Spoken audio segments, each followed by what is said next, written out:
underground Pokemon would be stronger against an electric type? Don't let your guard down, Ash! Hey guys, it's Ashley with WatchMojo, and these are the top 10 Pokemon moments that make no sense.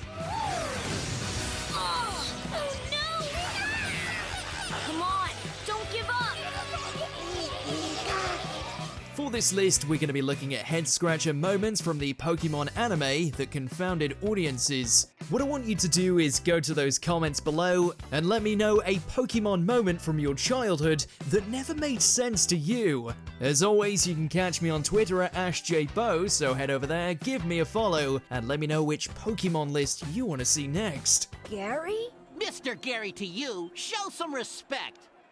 Well, Ash, you snooze, you lose, and you're way behind right from the start. I've got a Pokemon and you don't.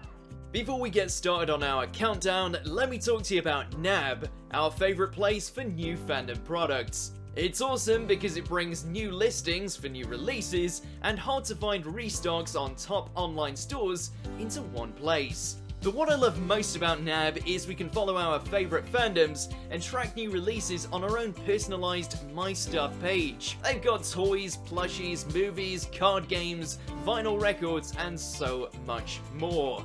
Best of all, right now, for every 100 people who sign up for a free NAB account, they're giving one person a free $50 gift card. So sign up and get your friends to sign up too, because the more people that do sign up, the more gift cards they're going to give away. Number 10, Rhyhorn the Tech Whiz. Go for it, Serena! Now it's time to go for broke! In episode 112 of the Pokemon X and Y series, Serena's mum, Grace, cheers her daughter on from the audience of the Pokemon Showcase competition. There's nothing weird about that. However, if Grace is not home, then how is Rhyhorn watching the whole thing on a laptop?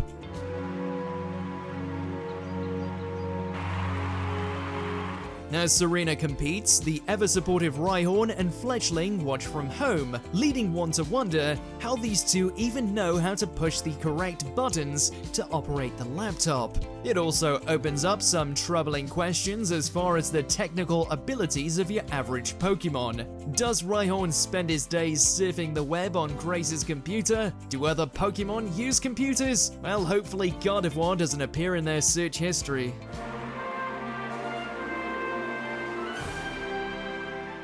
Number 9, Ash forgets what coughing looks like. So who's that Pokemon? In episode 83 of the Pokemon series Black and White, Ash faces off against gym leader Roxy, who battles with a coughing that she obtained from the Kanto region. Ash and company seem puzzled by coughing, and Ash whips out his trusty Pokédex to scan his opponent, as he does with every new Pokemon encounter. Coughing, the poison gas Pokemon.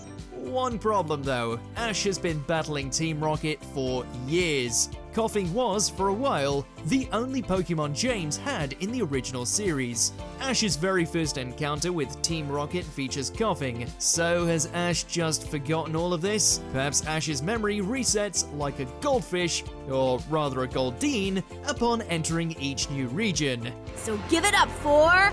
coughing in the toxics! Number 8, Gary Oak has a car.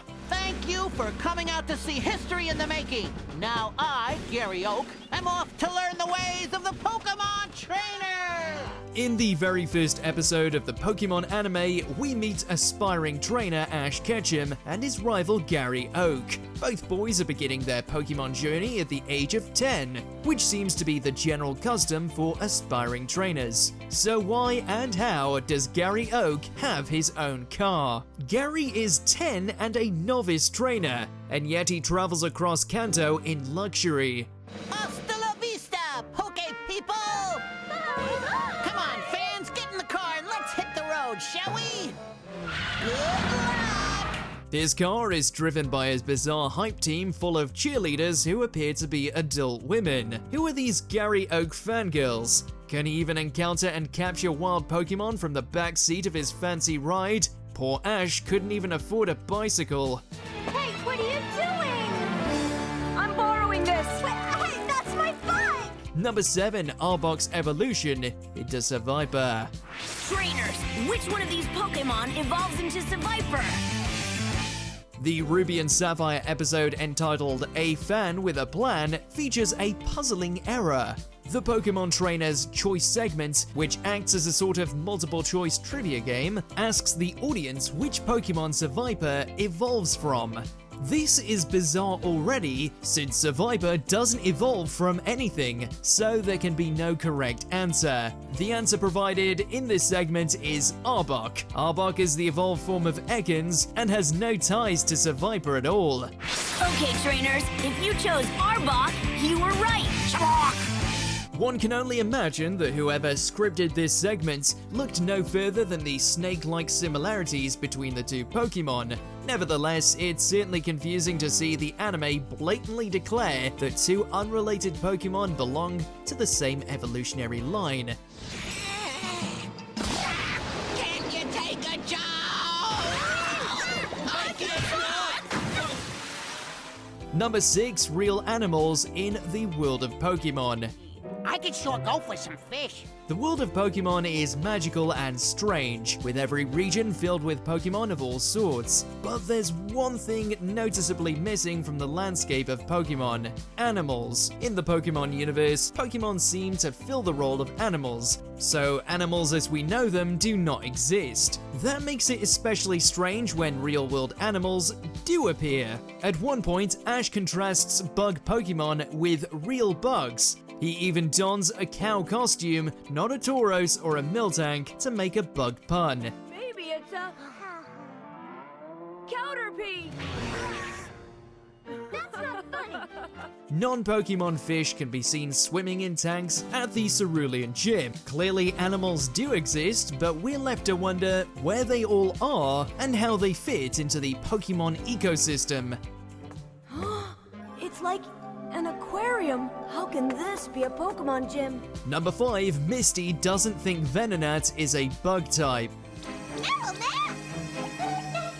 I hope it's not buggy. Episode 97 of the Pokemon anime, Tracy Gets Bugged, is an episode that features a ton of bug-type Pokemon. Misty, due to her established fear of bug types, is predictably disgusted by them.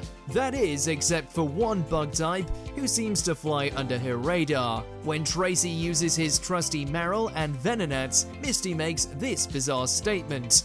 At least they're not bug types. Misty, who has a chronic terror of bug Pokemon, fails to recognize Venonat, a creature with red compounded eyes, antennae, and pincers, as a bug Pokemon. Misty was a gym leader. She should know what this is. And yet, her basic Pokemon knowledge falls terribly short here. Where are we? It's certainly buggy. Number 4, mistakes in the Pokerap. Okay, guys, we gotta rap some Pokemon. You just do the singing. I'll take care of the hard part. Let's get it on. The original TV airings of the beloved Kanto region Pokerap suffered from a bit of mistaken identity. In 2 instances, the Pokemon named in the song didn't match the images on screen. When the song names Poliwrath, the image used is its unevolved form, Poliwag. Similarly, when Graveler is sung, its unevolved form, Geodude, appears. This kind of mistake is pretty harmless and easy to ignore, but there's something very funny about hearing that familiar voice brazenly shout Poliwrath over a picture of Poliwag. You would expect the Pokemon anime itself to be able to correctly identify all Pokemon, especially back when there were only 150 to keep track of.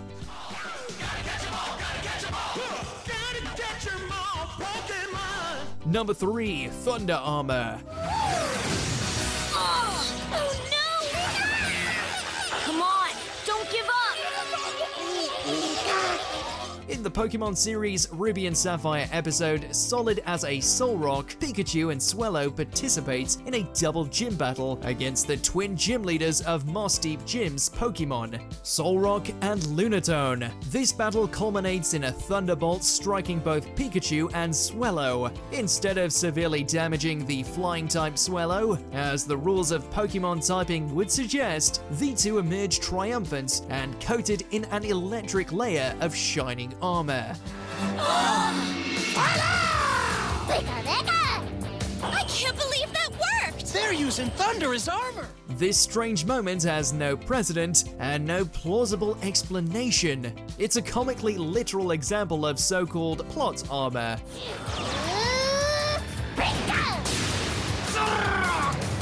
Number 2, Brock's Jelly Donuts. You look kind of down, Ash. Huh?